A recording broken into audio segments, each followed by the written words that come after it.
Really happy to be chatting today with the 8th District Congressman Stephen Lynch for an update on what's been happening here in the district and also in DC. So, Congressman, great to virtually connect with you. It's good to be with you, Joe. Thank you so much for reaching out. And, we, because of the pandemic, we don't do as much in person as we would like to. So I'm glad for the opportunity. Thanks for inviting me. Oh, you're very welcome. I do look forward to the day when we can do it in person again, as I'm sure you do as well. But in the meantime, I thought this would be a good chance to kind of let you touch base with your constituents here in Quincy and really throughout the district to bring them up to date and what is happening in your world and what you'd like folks to know about. Oh, sure. There's no shortage of topics, both locally and nationally and globally, obviously. So we're grappling with a number of crises, I would say. As you know, we're monitoring very closely the situation in Ukraine, and it does appear we had a classified briefing recently that was probably one of the most accurate but also grim classified assessments in terms of what Vladimir Putin and the 150,000 or so Russian military we're up to in terms of the expected invasion of Ukraine. So a very concerning time, a very dangerous time right now, a time where our alliances are much more important than they have been in the recent past, but also very reminiscent of the situation that we confronted prior to World War II, where at that point, an overly aggressive militaristic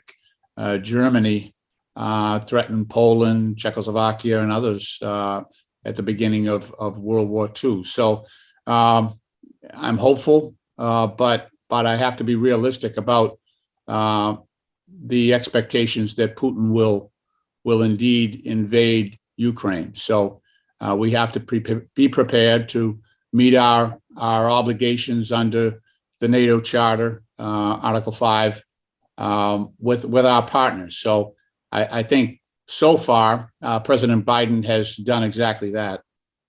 Since you're started in that topic, let's talk a little bit more about it. What do you think is Vladimir Putin's end game here? What's the motivating factor behind this aggression?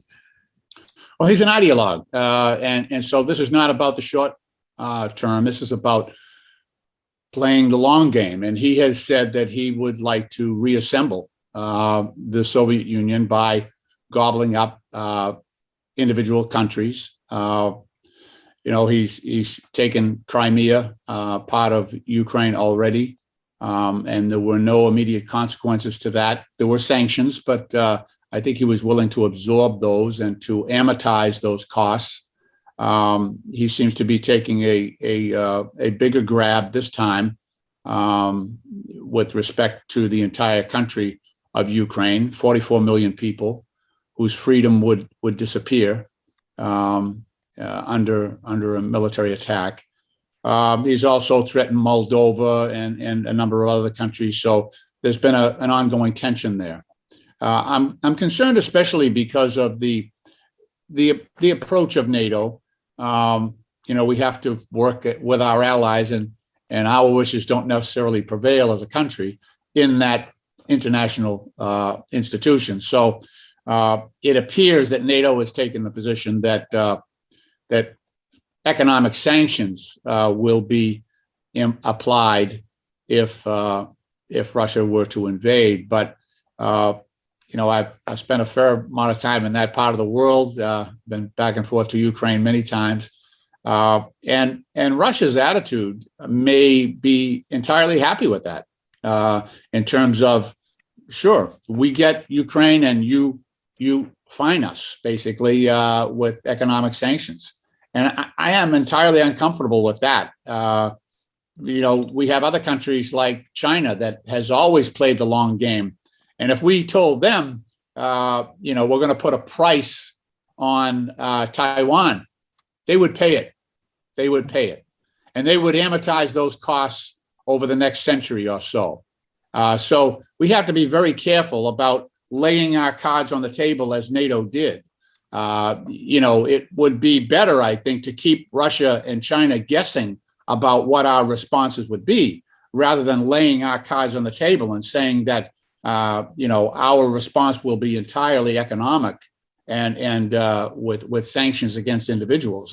That's a dangerous position to take, and I'm just fearful that people like Putin and Xi will take you up on that deal, and especially with countries like China, where the supply chain is based for many of these countries. It would be very difficult for them to disassociate themselves economically from China in the long term. It would cause great hardship on their own people. So you have to be careful about the positions that you take. I think there's much more to it if you consider the view from the perspective of these authoritarian states. They don't have to worry about the free press. They don't have to worry about the next election. Putin's been in for 22 years. Xi is recently appointed leader for life. So there's nothing to stop their military push and their desire to gobble up their neighbors and destroy their sovereignty and take away the rights of those individual people. So do you think that the U.S. should be more militarily involved then rather than economically? I say we should leave them guessing what we might do. Don't put your cards on the table and say we won't respond militarily if you begin to slaughter the Ukrainians. That's not good. That's not a good tactic to take, because once they realize that they don't have to worry about NATO, they don't have to worry about the U.S. There's no risk. That's what happened in Crimea. They went in and took it, and it was cost free. That's why Putin's at it again, because he paid no price that he could not bear. There were some financial sanctions that are still in place, and he just keeps doing what he's doing. So, and I know it's difficult. We just came out of Afghanistan. We're still involved, in parts of Iraq and Syria. I realize that. I chair the subcommittee on national security, so I know what our current obligations are, and I know how unseemly that may be to many people. But this is the world that we live in. These are dangerous times, and we need to stick by our principles.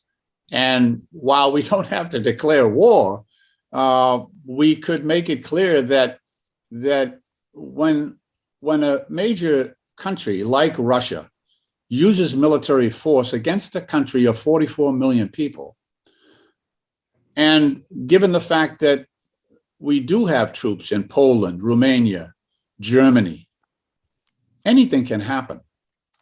And so, in the fog of war, that's something that could happen. Those troops are in close proximity. And so I would just reserve my right to tell Putin that anything can happen. Very, very bad things could happen for Russia if they make this move. And I don't agree with the tactic that the NATO leadership has taken. It's not President Biden's strategy. It's the NATO strategy. And that strategy had to be taken through deliberation and cooperation with countries that are in direct proximity to Russia. How do your colleagues in Congress feel about it, Congressman? I'd say it's a mix. Okay. I'd say it's a mix.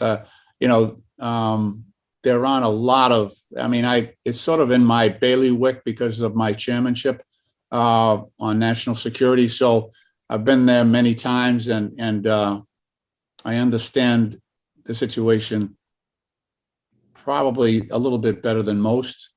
And there are so many other concerns that we have internally. you know, obviously this country is going through a rough patch, you know, domestically.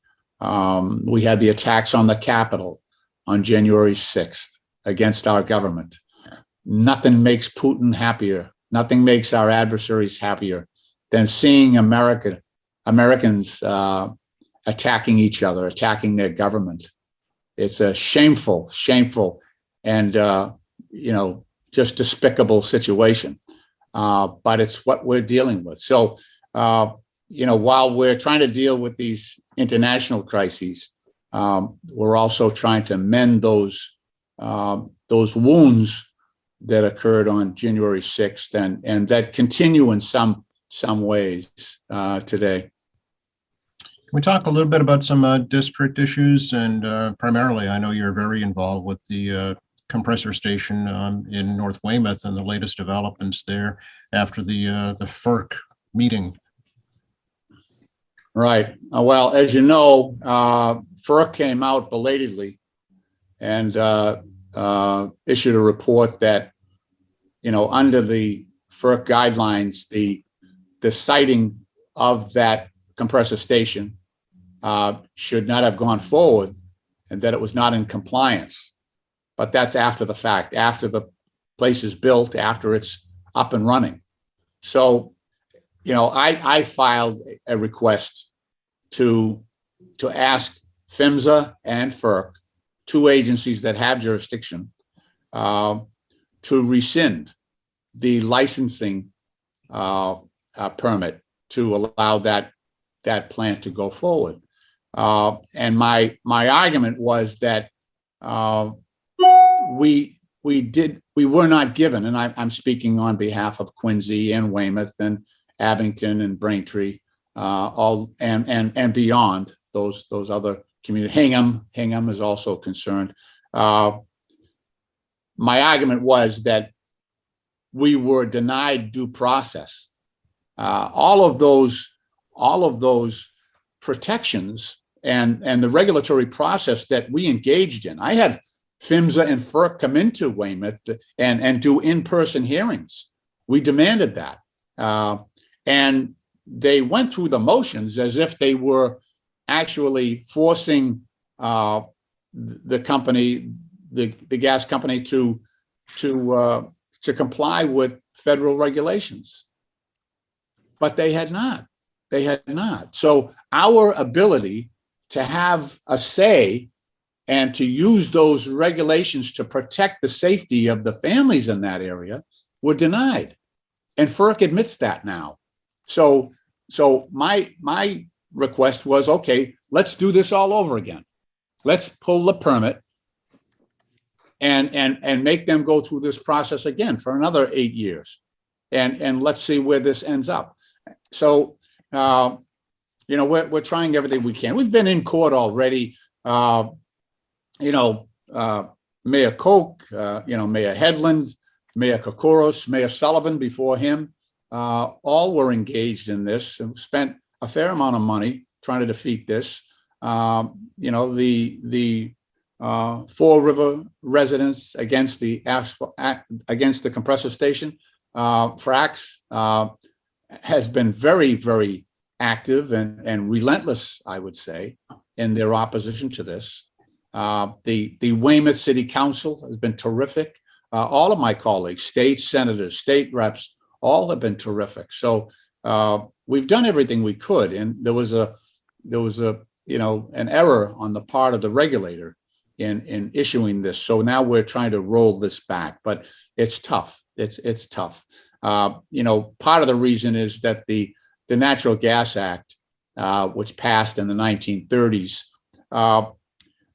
gave great power to the gas companies, because at the time they were putting these gas lines into extremely rural areas. There were no people, and there was little danger that the public would be exposed. But now, and they were also very low PSI.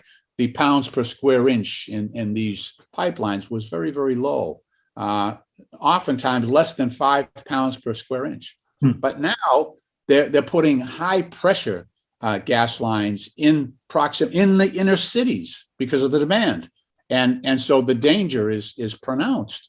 And yet and I've tried to get amendments to the Natural Gas Act to recognize that new reality. But I've been thwarted at every turn, mostly by my Republican colleagues who live in states that are highly dependent, like Texas, Oklahoma, that are closely tied to the gas and coal industry. Is this an issue you think that ultimately needs to be decided by the Supreme Court? I don't know about the Supreme Court, but certainly a federal appeals court would be able to. I don't know if the Supreme Court would take it up, Yeah. But certainly that whole issue about our rights, and the rights of the families of Weymouth and Quincy and Braintree and Abington, those rights were denied. Everyone should have their say, right? And this whole regulatory process was meant to give the rights, the due process rights to those people, so that something reckless and arbitrary would not occur. Given the fact that there's great danger here if they don't build a plant in compliance with those safety regulations, which has happened. So we continue the fight. That's all you can do is just keep fighting. And then, I've seen in other cases where we just keep fighting and eventually we win. And so I can't say when, I can't say how, but I can say that we're going to continue to fight this. And sometimes the other side just gets tired. And, that's been the story of my success sometimes. If you can just outlast the bastards, you can prevail. So that's what we're doing. Did you put a deadline for when you'd like to have a response to your request from FERC and PHMSA? They have a deadline. Yeah, it's internal though. They're supposed to respond by a certain date and time. But again, so we need a rejection before we can appeal that, and so that seems to be what we're waiting for. I am hoping that common sense will prevail, and that they'll realize, okay, we did foul up, we did deny them their rights, so we need to take some action. I'm hoping that dawn breaks on Marblehead, that they come to that conclusion. Okay. I know you were in the district just earlier this week in Quincy here, actually, for a groundbreaking by the MBTA on a new bus maintenance facility. If you could tell us a bit about how the federal government's involved in that project. Sure. So we recently passed a major infrastructure bill. I'm on the Transportation Committee. I'm the senior member from New England on the Transportation Committee. I serve on the pipelines and hazardous substances subcommittee, which I got on because of the situation we were dealing with the compressor station and some other areas. But one of my standalone bills was called Green Buses for Every City. It's a program. Originally, it had $8 billion for electric buses, so that in areas, urban areas and suburban areas, we would be able to convert from these old diesel models to clean electric, or in some cases hybrid models. There are some hybrid models that use both combustion engine and also electric. So we incorporated that bill in the infrastructure bill. And so it also includes charging infrastructure and maintenance facilities for the new electric bus fleet. So partly because of my lobbying, partly because of the good work of Senator Elizabeth Warren and Senator Markey in the Senate, the advocacy of Governor Baker, all of us working together, Congressman Neal on the Ways and Means Committee, my colleagues Seth Moulton and Jake Auchincloss, both who joined me later on the Transportation Committee. We lobbied to have that facility built in Quincy. And so we're on the old Lowe's site, and it's actually perfect. It's got a huge area. You saw it, Joe. You were there. And so we're retrofitting that facility so that when these electric buses come online, I think 120 electric buses will be serviced and maintained through that facility. So it'll be charging, it'll be maintaining, and it'll be gradual replacement of all the diesel buses. We've got elevated asthma rates in a number of our communities in Quincy area, as well as down to Brockton, which is also in my district. So these buses will be a godsend, and it's exciting. It'll require us to retrain a lot of the workers who have been focused. The machinist test is all about combustion engine technology. Now it'll be a new and different world for many of those workers. So we'll have to bring them in, train them. But that's what it's all about, right? We want progress. The funding is there. I think it's 2.2 billion that we awarded to Massachusetts for clean energy and transference to electric vehicles, charging stations. So there's a lot there. I think the whole package was 12.5 billion. But obviously, we had to break it out for climate change resiliency, seawalls, roads and bridges, things like that. So we're working with the Quincy State House delegation, Senator Keenan, Senator Timilty, Representative Taki Chan, Representative Bruce Ayers, obviously Speaker Mariano will have a big say in that, as well as our local delegation. I work very, very, very closely with Mayor Tom Koch. He is my partner. And I know when I get $1 of federal funding for Tom Koch, that dollar is going to be spent wisely and efficiently. And Council President Nina Liang has been a great partner as well. So I'm blessed to be part of the Quincy delegation. And I include Mike Morrissey, the Norfolk County DA in that as well. He's been a great partner. Any other projects in your district from that infrastructure law that you'd like to highlight? Yeah, we have some climate change resiliency needs along the coast. So we've done a small track. Seawalls are very expensive, dear Lord, but we need them, right? And so the mayor and I were down not too long ago along the water there down by C Street, the Marymount area. Going down further, and so we have some issues with some tidal issues for that tidal basin there, but also we've got a good stretch of seawalls being constructed right now, and we're sort of planning ahead for the next few years of what we can do. But you see these storms that you've never seen in your lifetime. We got a report a couple of days ago about the gradual increase in sea levels in that area. So we've got to take meaningful steps to meet that challenge, and where possible, put in seawall structures, but also in other areas that you can use a mechanism to deflect or divert floodwaters into areas, marsh areas that can hold that and prevent any damage from being done to residential areas. So redirecting tide flow and things like that. So that's a challenge as well. We've got good partners at EPA and at FEMA. So and at our state agency. So and the Army Corps of Engineers, they've been terrific. So it's just a matter of figuring out which projects will be the first in line in terms of priority and get the money to them to get them started. A lot of exciting things happening. And $1.2 trillion goes a long way. I wonder if we could talk a little bit about, speaking of money, about the economy and what's going on in the country right now with inflation and the plans by the Fed to raise rates and your feeling about that. Yeah, I'm worried about it. we had an emergency because of the pandemic.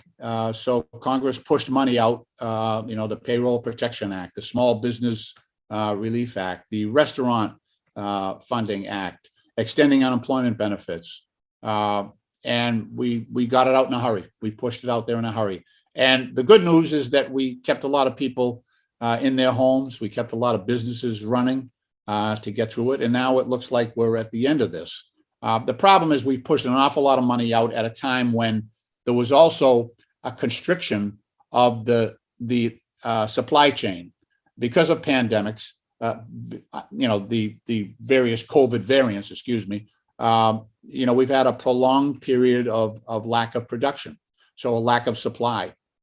So when you have a lot of money chasing, fewer goods, whether that be housing or food or gasoline, that has been constricted, the price goes up. So we've seen that.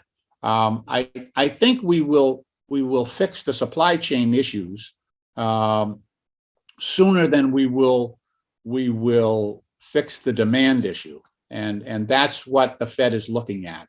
By raising the cost of money, raising interest rates, they want to take some of the energy behind the demand side of the equation. And that can be painful, obviously.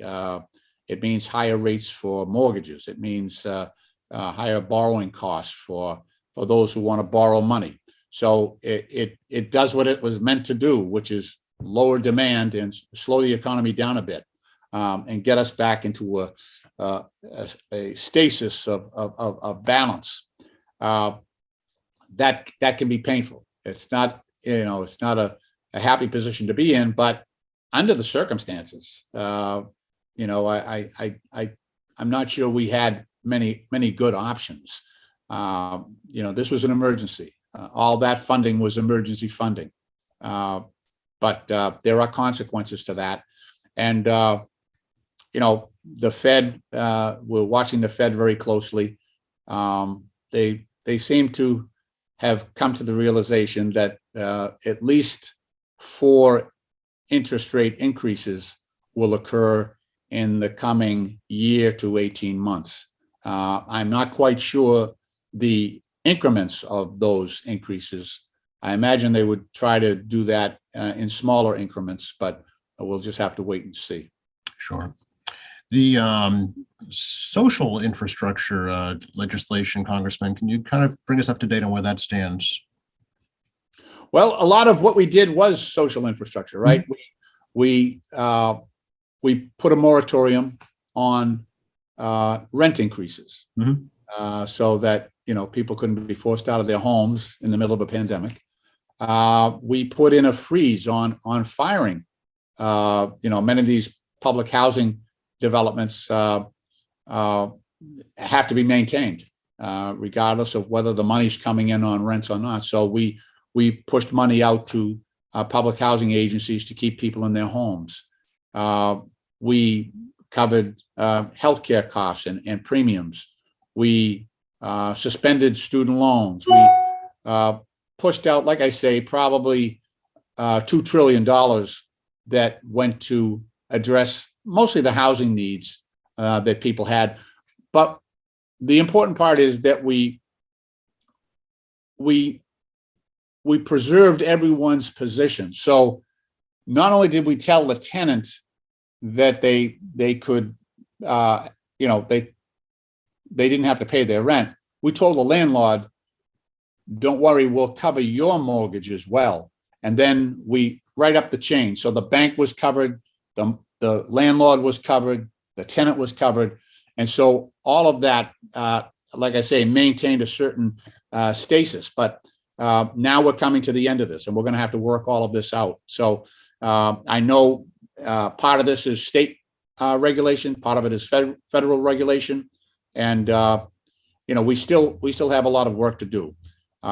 We're trying right now. We try to get the social infrastructure bill through in one piece.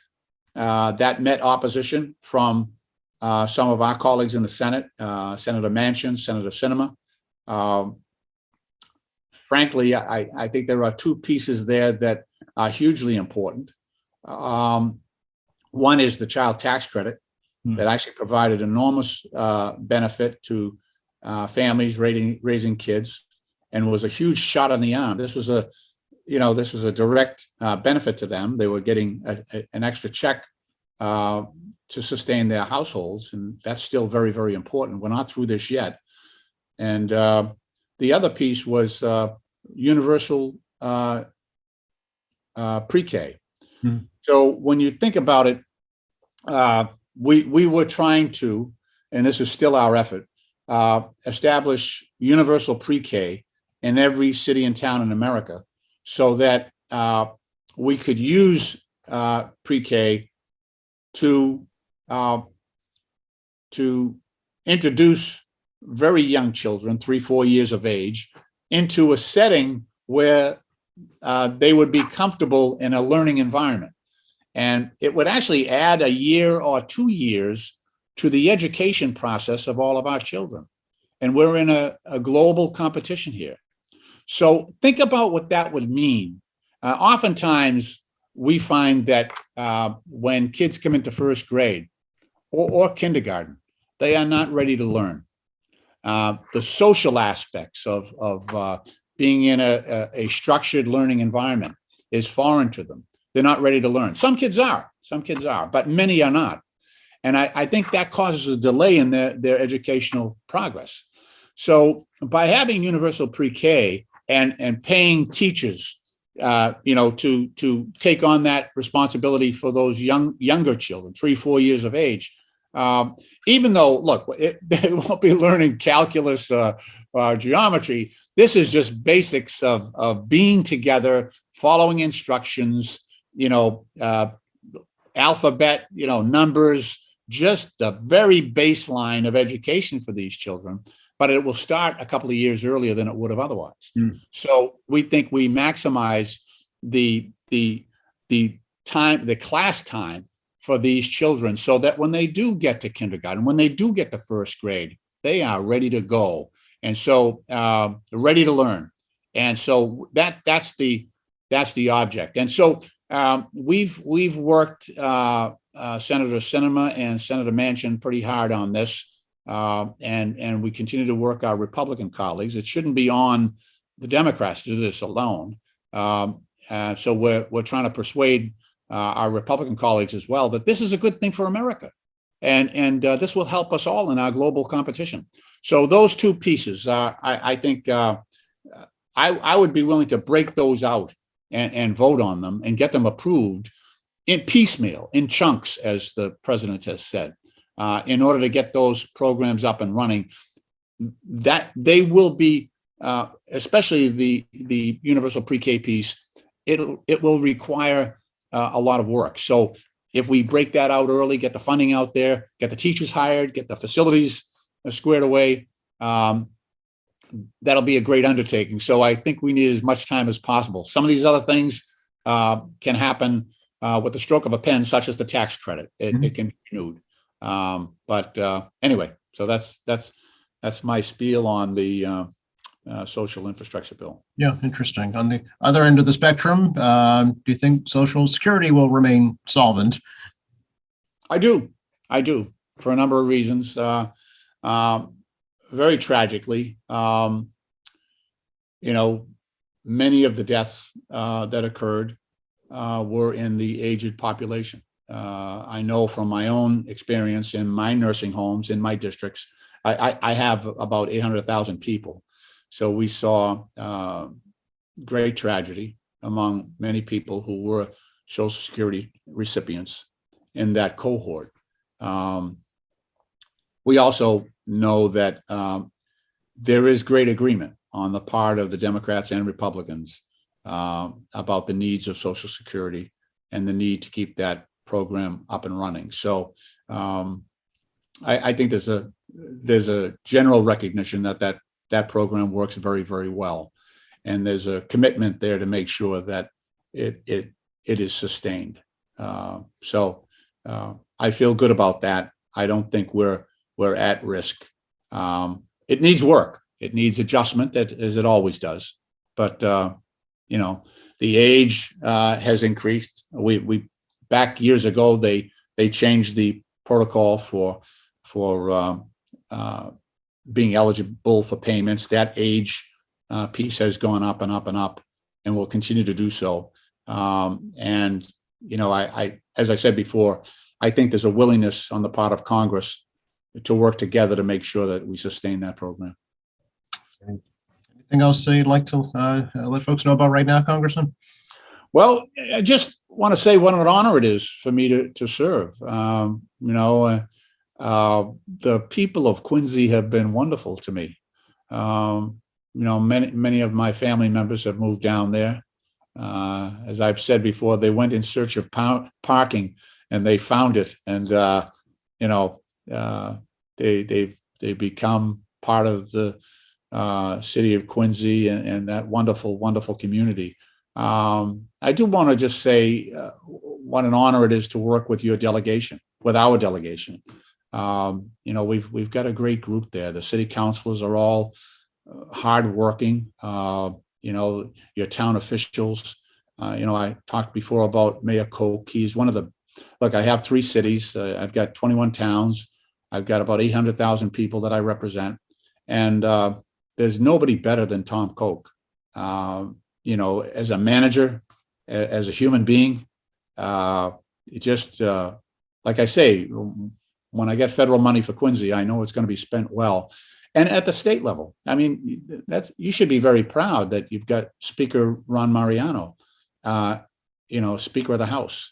And he has been a blessing to me personally in terms of making sure that the federal money gets there. And remember, when I get federal money, there's always, I am able to finance 80% of a project or 90% of a project, like that electric bus facility.